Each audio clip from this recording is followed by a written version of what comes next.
Guys, welcome back to episode, I think number 6. I had to really think about that then on the spot. Episode number 6. Welcome to the humble abode.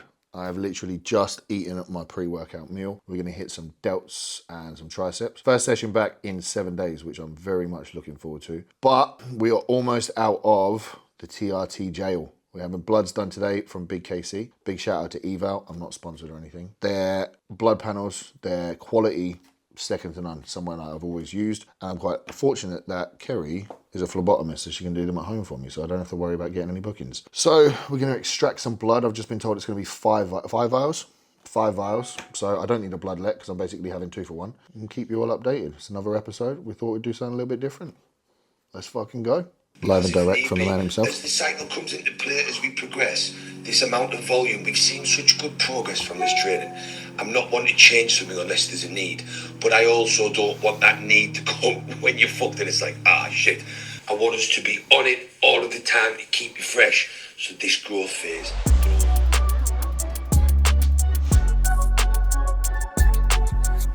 She definitely has got it. If you're going to put the drugs in your system, you need to make sure that you're being careful. I'm moving too much and I'm getting told off. Body decided to hold on to a little bit, but it's playing ball again now. We call this the tiger's blood. If anyone knows Charlie Sheen, they'll understand that reference. And there we have it. Bloods have been extracted. Off to the courier. Hopefully all news is well. And it's fucking blast off season, ladies and gentlemen. We are ready to rock and roll. I was also in the mindset, depending on how training goes today, things throughout this cruise have continuously progressed. They've continuously got better. They've continuously got stronger. The only thing I noticed, like towards the last week before my deload, was that my recovery and my joints were just starting to feel like ass. So my theory here was, if I'm still getting stronger and I'm still progressing, is there a need to put the drugs in? Or do I just milk that cruise for as long as possible? Now, most bodybuilders are going to get impatient and just say, oh, well, fuck it, the drugs are there, let's take it. But for me, there was almost like a bit of a mindset of, if the body's progressing, it's doing what it's doing, why not just hold off and utilize the drugs when it's needed? But similar to what Hilly was just saying in that check-in, like, give me feedback on how the body starts to feel in this first week. Because I go away on holiday sometime next week. There's no point starting drugs before that. So this is going to be a week of just assessing how training feels back post-deload. Obviously, we're now coming into 8 weeks of the cruise, so blood plasma is going to be pretty much where it's supposed to be. A lot of people will find, like, they'll start their cruise a week, 2 weeks into the cruise. Oh, coach, I've lost strength. Oh, I feel small. Drugs haven't even begun to clear out your system yet. Like, you're probably looking at like 4 to 6 weeks to even notice any difference. Now, I didn't notice any difference. Everything felt great other than my recovery in my joints. So we'll see what the first session feels like back today. Bloods have been taken. We are hydrated. We are fed. We are ready to fucking rock and roll. 5 vials. Tiger's blood. See how they come back. Kerry said usual turnaround is like 5 days, right? 5 to 7 days. So we are next filming Tuesday. Today is Friday. Hopefully they'll be back by then, and I'll actually run through the bloods with you in the next episode if they're back, because that would be quite interesting, because you don't see many people do that. If they're fucking awful, then I'm not going to do it, because I look like a cunt. But either way, I'll run through them. If they're bad, they're bad. If they're good, they're good. I always like to show the ins and outs of bodybuilding. I've always been very brutally honest with what I do. So if they're good, they're good. If they're bad, they're bad. If they're bad, we'll fix them. If they're good, I'll do what Hilly tells me. So the setting in which you take your bloods is essential. A lot of people will just run their typical routine, their typical day, their typical training. That can have an impact on your results. Training, inflammation, hydration, rest, recovery, they're always going to impact the results, right? If you want the most accurate results to see how your body actually is, you need to have periods of rest before you take your bloods. If you trained yesterday and took bloods today, that is going to impact your blood markers, your CK levels, your inflammatory markers. You want to have a good, clear run of seeing exactly what's taking place. I've not trained for 7 days because I wanted to give my body as much clearance, as much rest, as much recovery as I can to truly see what's going on internally. I've obviously been running what I've been running through my prep, through my previous off season. So to give myself the clearest data, because what we have to understand, your bloods are just a snapshot in time, right? If there's any markers on there that are bad, I know they are simply from my body just being in the place it is. Nothing's going to be skewed from hydration. Nothing's going to be skewed from training, because I've done 5 litres of water already today. I've rested well and truly for 7 days. So if something's bad, I know it's bad. If I see it and I haven't hydrated, or I trained yesterday, how do I know what's skewing those blood markers? So don't create your own paralysis Like, give yourself the best chance and the most accurate results. That is the best setting to have your bloods done. So the pre-workout going in, I've got the engineered range for when I actually get to the gym, and I've got the 20-minute out pre-workout from the Amino Kings, so SLU. We have also got in some Turbo Swole, and also the new Amino Mass for today's session, with a little bit of amino drops in there as well, which I'm a big fan of. Nice clean focus. As I mentioned in my previous videos, I don't want to be stimmed out my face. I want to be just cool, calm, collected, dialed into the session. I like to be focused in a session, just truly dialed in, nothing too erratic, just. And also, who doesn't like a fucking skin splitting pump when they're in the gym? That's what we're here for today, ladies and gentlemen. We got the new lychee catalyst. We are basically just engineered and aminoed up, ready to fucking rock and roll. So let's get it. We're gonna head down to the gym.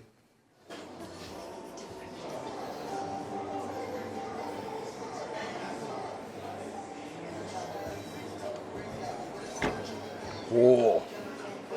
You know, for that first warm-up set, when you just touch it, you're like, oh, it's on today. Oh, it feels good. Hilly said, don't go crazy. I'm saying, fuck that.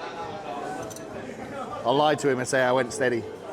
Although I'm kind of glad it's not a leg day to start with. I don't know if it's just me or everybody else. Comment in the section box if you're like this as well. Post-deload, I hate legs being the first one back. Don't know why, it just always scares the fuck out of me. And I'm like, oh, anything but legs on that first one back. I like to have a good couple of days training first before I get back into legs. Maybe I'm just a bitch, but yeah, legs is the first one back.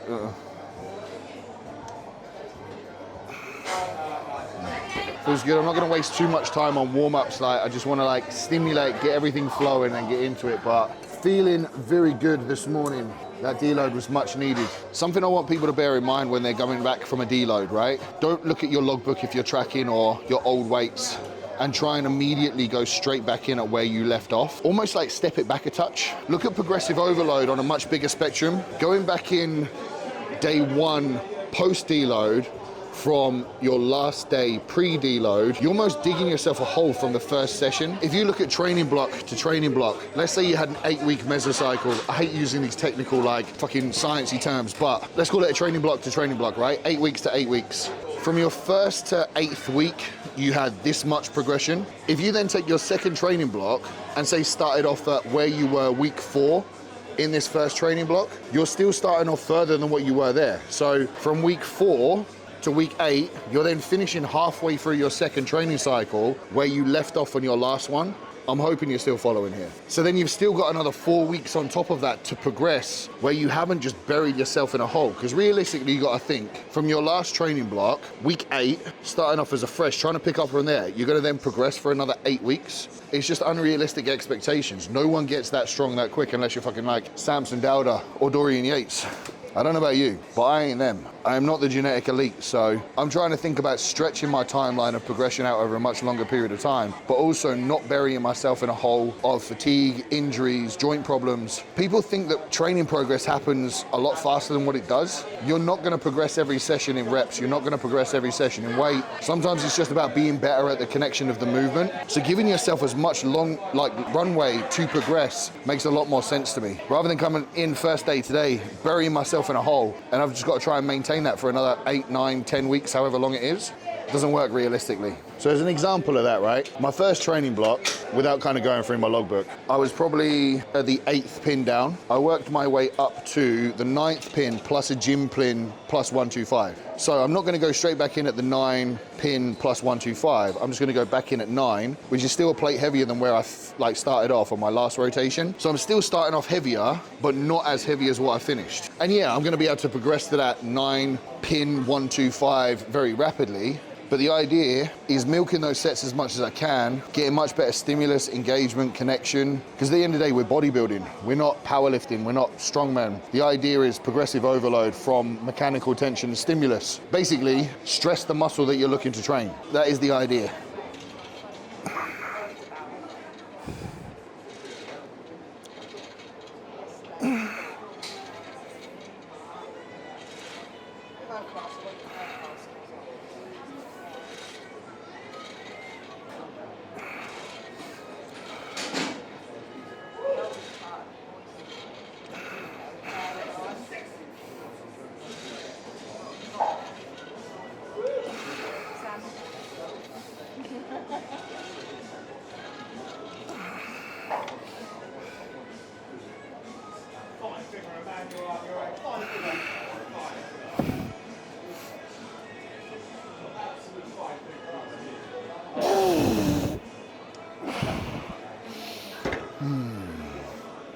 feels good.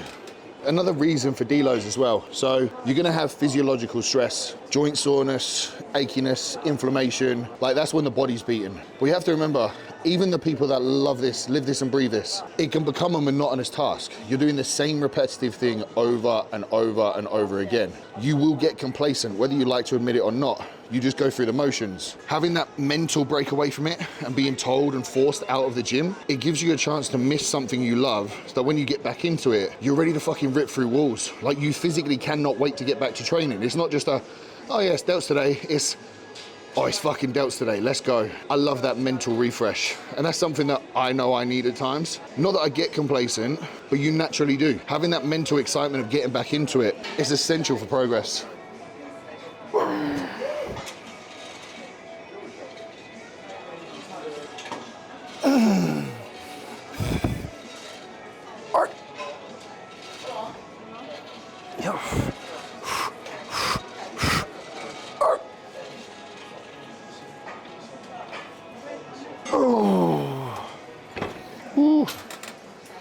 Sweating from the eyeballs. Another reason why I'm glad it's not legs today. Legs in this heat, you would see an abnormal amount of sweat from this man. You probably still will today anyway.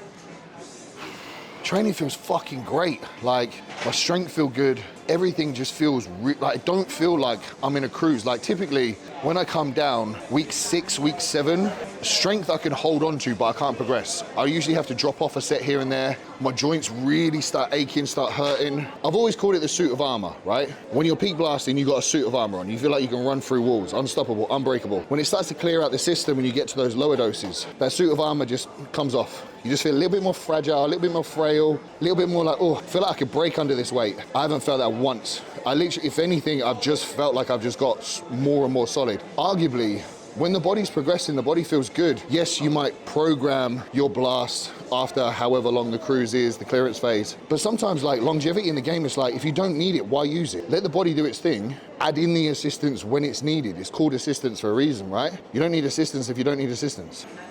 So typically, I would actually have my phone on Do Not Disturb while I'm training. But because I've got clients coming up to their peak week, phone stays on active for them. Nick's just checked in.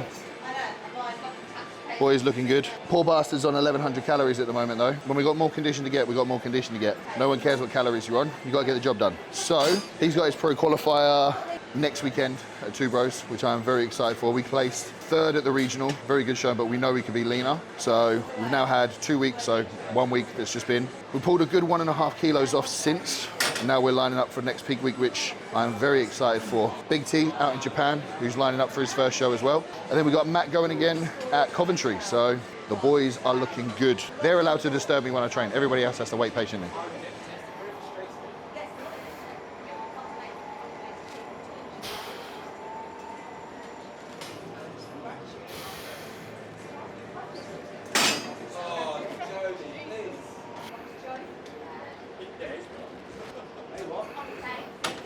Well, I don't want to speak too soon, but that feels incredibly fucking light for a warm-up set, so it feels good today. It feels good today. So a couple of tips, like when I'm thinking about training, I'm thinking about certain cues, like for my lat raises, for example. I'm not thinking about up. I'm actually thinking about dragging my knuckles across the floor and away from myself. As if I'm standing in a door frame and I'm trying to push my hands against the door frame. That's what I want to do, engage like a lat raise. When I'm thinking about an overhead press, I'm not thinking about my hands. I'm thinking about what's moving from here. And I'm thinking about almost like pushing above my head from my delts. It's quite hard to explain unless you're actually holding something in your hands. But I want to feel as much contraction through the top of my delt. I'm almost imagining I don't have a forearm and a hand. And I'm literally just trying to drive my delt up and over my head. Training cues. Actually feel what's taking place, feel what's controlling, feel what's taking the weight and the strength of the actual movement. Otherwise, you're just moving weight from A to B. Anyone can do that, but it's how you use that weight directed to what you want to grow is actually going to get it to grow. And that does require you dropping your ego for the most parts. I'm actually lifting a lot less now than what I ever have, but I'm the biggest and strongest I've ever been in terms of bodybuilding, not numbers and strength. Bodybuilding, not powerlifting. I will keep saying that. And yeah, it does hurt dropping your ego a little bit, lifting lower weights, but actually teaching your body and your mind what to engage to actually get the muscle to grow. You'll see Olympian level bodybuilders throwing around shit tons of weight. Yeah, because they can feel that contraction. They're the elite for a reason. Most of us can't do that, so we need to teach how to engage in that muscle first. Ego is not the amigo. The way I'm working through my weights, my first 1 or 2 sets is a priming set where I want to get a bit of a pump, get a bit of a connection. Next one, what I'm thinking about doing is more from central nervous system, right? I want to hit my central nervous system and go, motherfucker, this is what's coming, beware for it, okay? That's the key. I don't want to go light pump sets, warming up, and then a big heavy one that's going to rock my central nervous system and be like, oh shit, cue the body for what's about to come.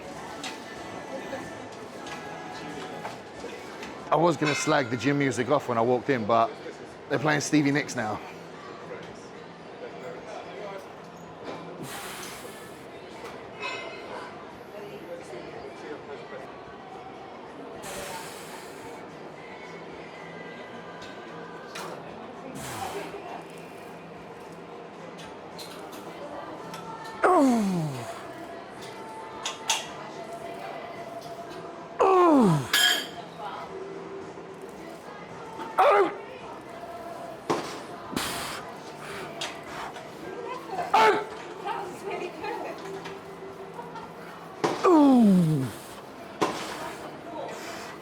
Oh, that felt fucking good.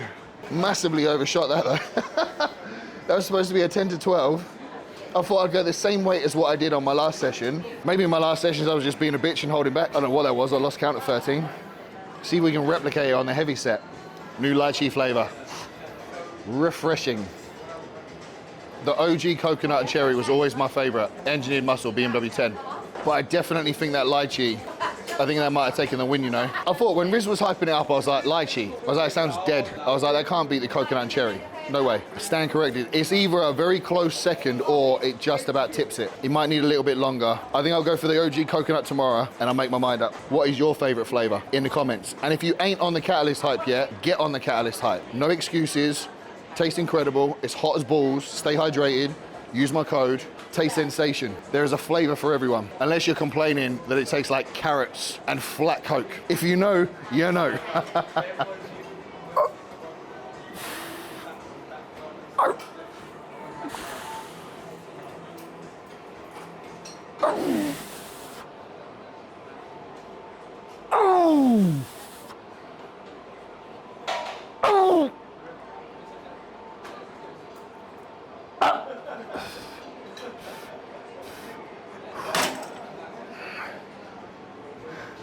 Not bad, eh? You've been digging quite far now, pushing things, big show coming up, like how are we feeling? Understanding the mindset of an athlete as well is key. Like, we can read the check-in forms, we can look at the pictures, but there comes a point in a prep where I almost want my clients to send me voice notes so I can listen to the tone of voice they've got, so I can hear how they're speaking, hear how their emotions are. The emotional side of things is something that I think is hugely overlooked within a prep or in a diet, or just bodybuilding in general. Social media pressure, show pressure, our own internal pressure. If we're not looking like after our internal dialogue and our mindset, no matter how good you are at sticking to the plan, that could be the thing that actually trips you up and fucks up the prep. So I like to know how my guys are feeling.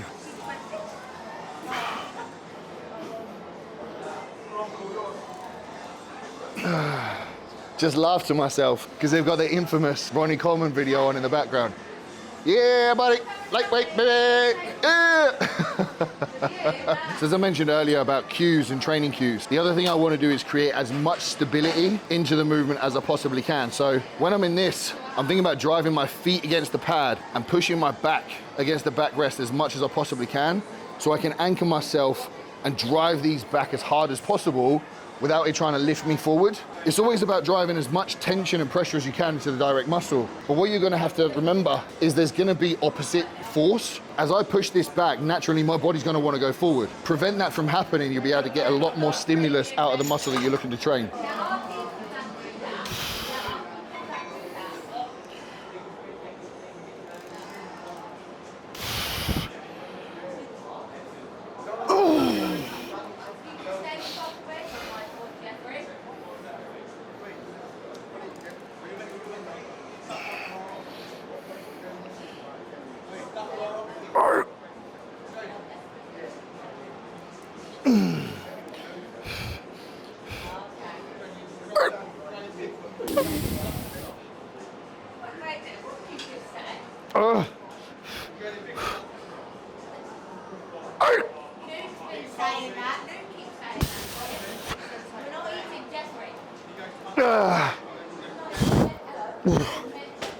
It's a big old weight, girl.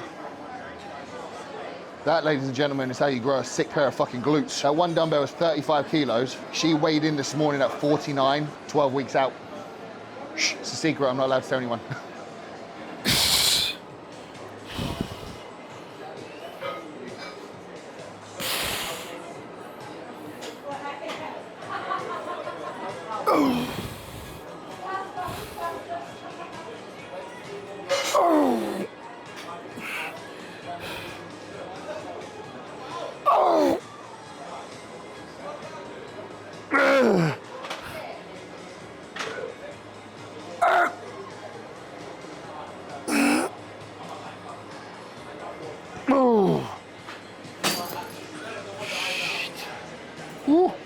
That burns today.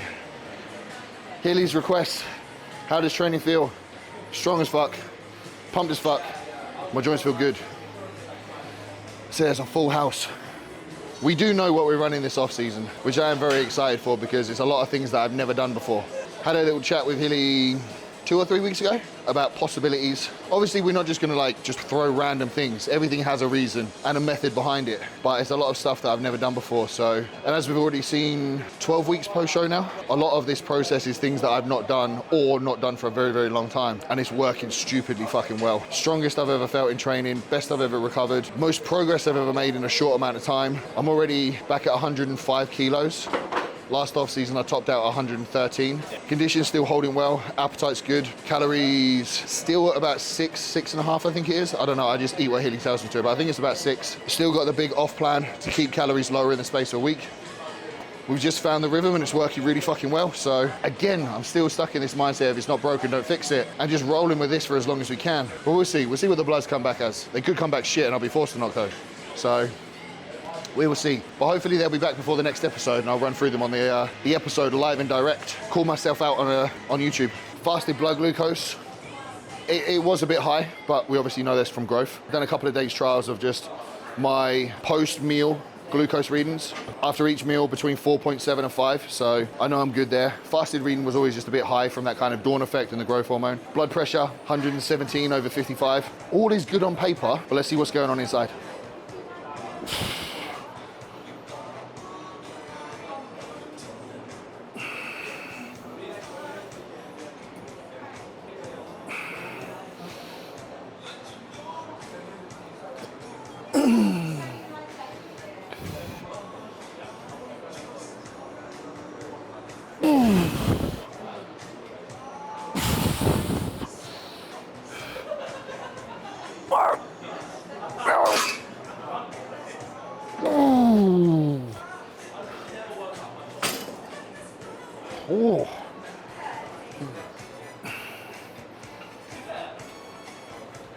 Kerry told me I gotta be careful.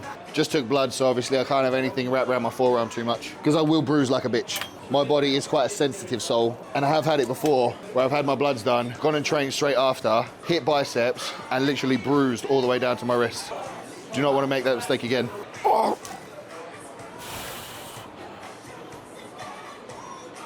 Oh.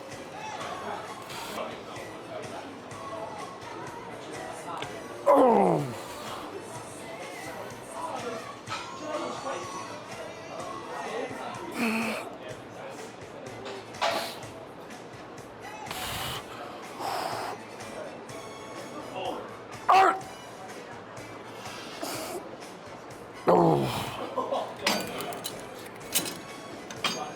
Definitely feeling it today, that's for sure. Accuracy.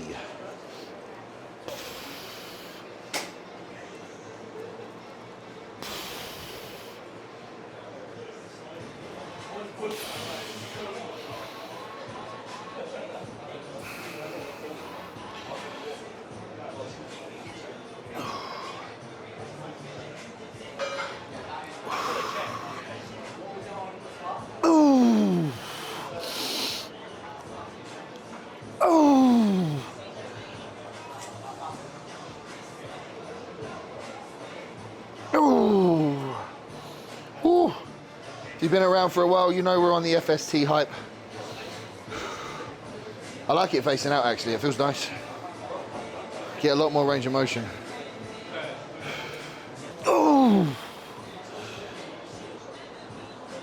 Ooh.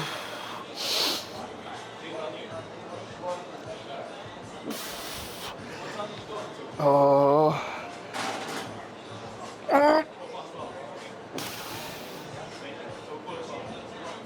Oh.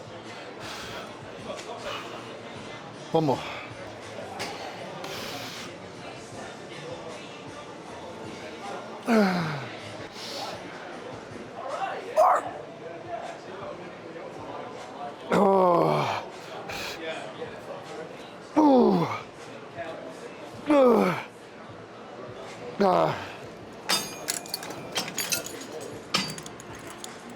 We may have spoke too soon, ladies and gentlemen. That right elbow is feeling a little bit niggly still.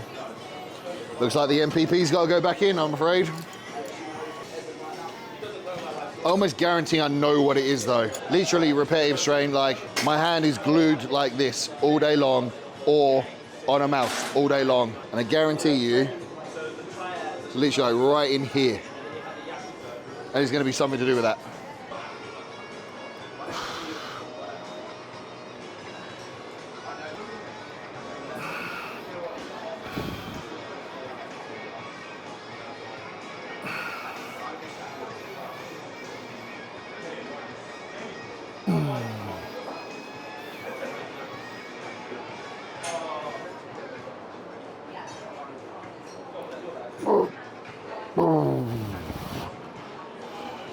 How can it go from Lincoln Park to the eye of the tiger?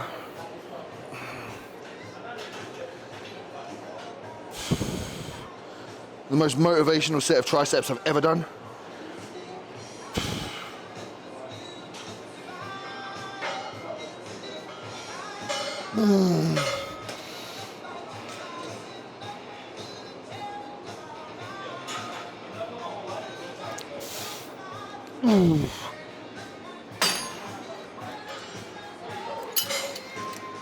Still a movement I have to pay so much attention to. Overhead triceps just feels very unnatural for me.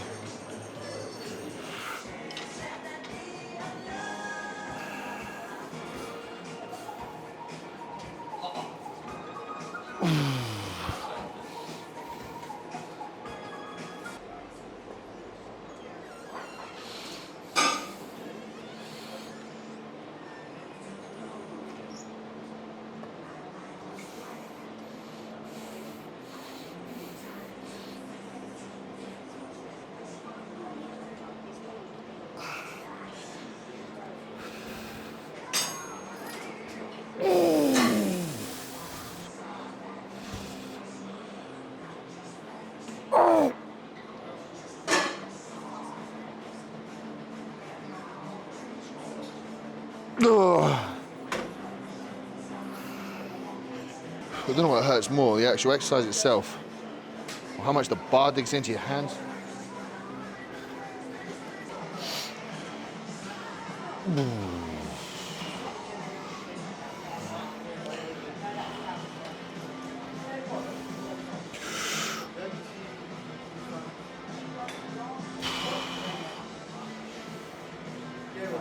Go on, bud, you good?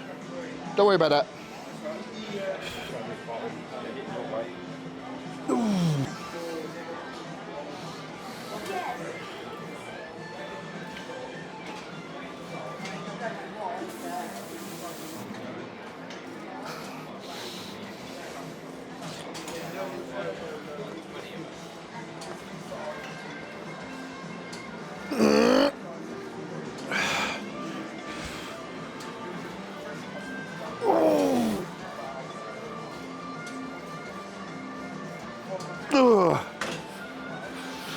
Feeling good.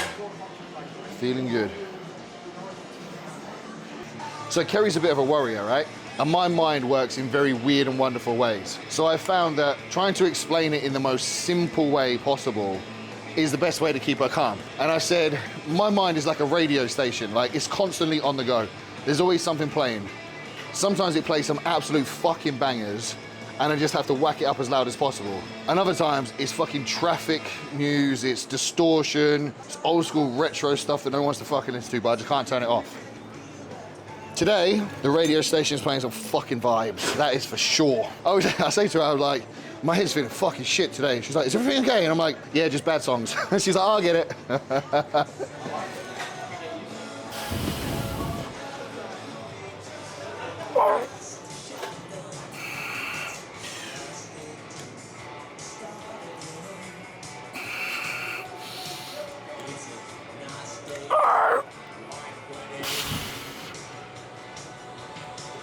Oh, motherfucker.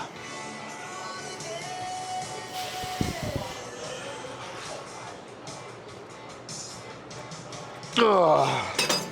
Well, if that ain't enough to kill a set, I don't know what is. I don't know how, but like the bottom weight was like pinned to it. Motherfucker. That was the last set anyway.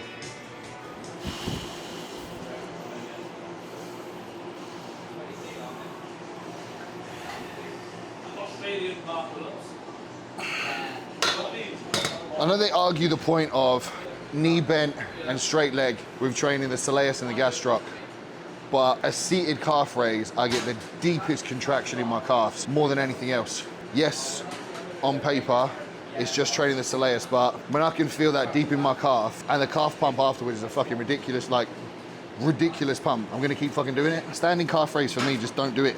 I feel like there's too many variables I have to try and think about.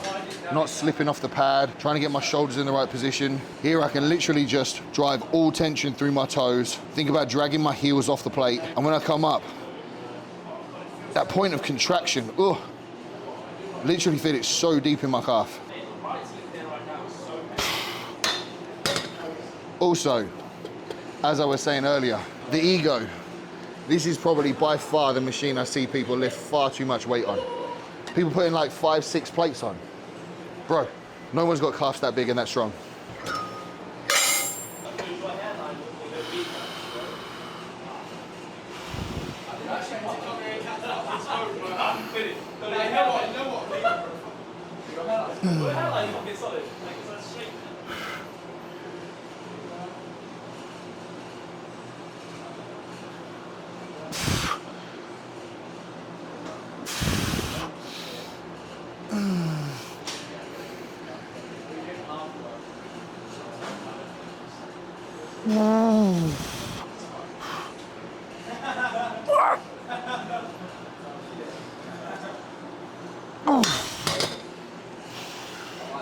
It's been nice to have those 7 days off. I think with how busy I've been with shows, how long and progressive I push training post-show, that 7 days was most definitely needed. One of my quote-unquote downfalls, if I can call it that, is I probably don't take rest when I actually need it. I usually push it a week or two too far. Could I have potentially taken this deload a week or 2 weeks earlier and maybe done it in 3 or 4 days and then got back to training?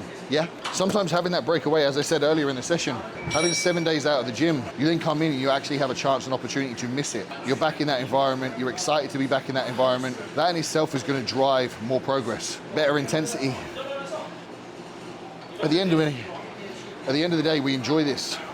The excitement needs to be there, the passion needs to be there. If you don't feel that excitement and that passion, take a breather, take a rest day, take 7. Come back when you feel ready to come back. I knew I woke up this morning, I was like, I'm fucking ready for it. Every other day this week I was a bit like, should I, shouldn't I? That ain't when I'm ready to go back.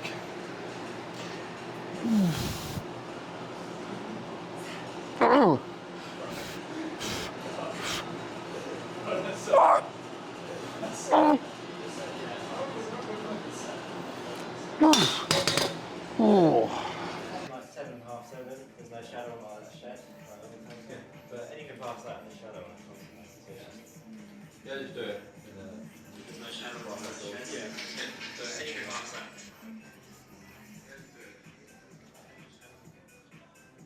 Pretty kicked in, yeah. I just do that.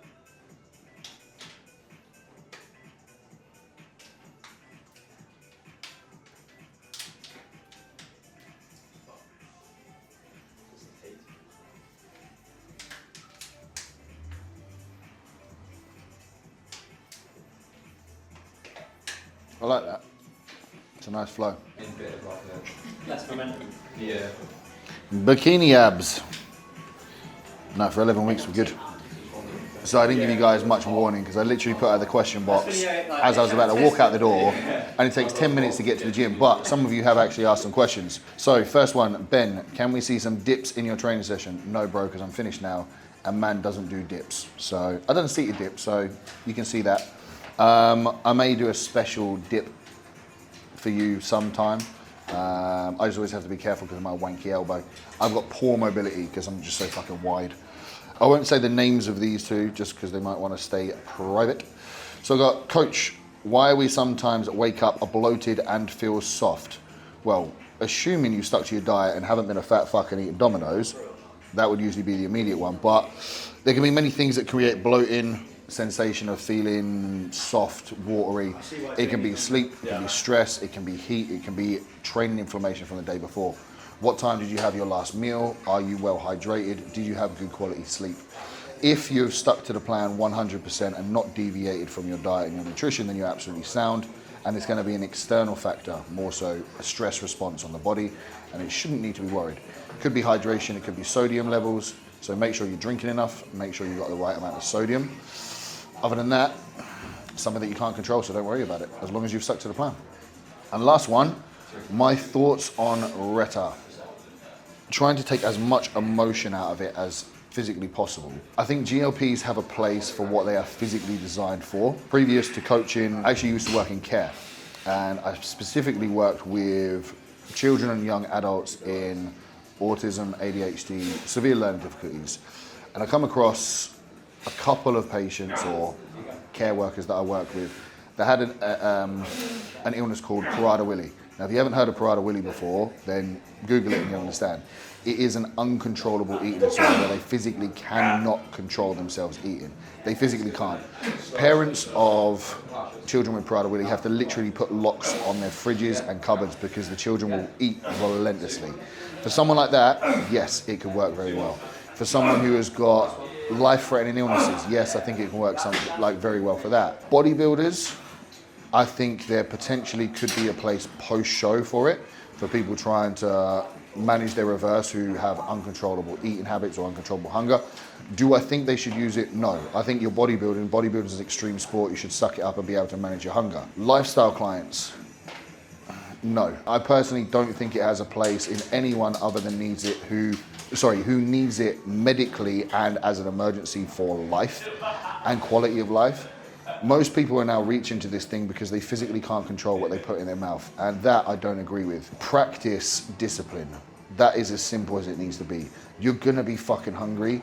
You can physically stop putting food in your mouth. It's not hard. Like, people really should just practice that more. The whole society around diet and weight loss now, we normalize, like, get this for a second. We normalize injecting something into your body to stop you feeling hungry over practicing self-discipline and going to the gym, moving a bit more, doing more exercise and eating more healthily. How does that make sense? Like, why should we? No, I don't think Reta has a place. I think people just need to practice discipline. Went on a bit of a rant on that one. Guys, that is episode 6, I believe, wrapped up. I had a lot of fun with today's one. Nice to be back in the gym, nice to hit training again. We are filming again, I think in 4 days, and then I'm sunning it off to Portugal. I have no idea what we're gonna film yet, I haven't decided, but we'll figure something and we'll have some fun with it. As always, please subscribe, like, love, share, comment, do all that fine, fancy things. The more you comment, the more reach this platform will get, so please, it goes a long way. Share it, like it. Engineered Muscle, use the code BMW10. Amino Kings, BMW10. Other than that, that's it from me. Much love. Stay blessed. Love, love, love, love, love.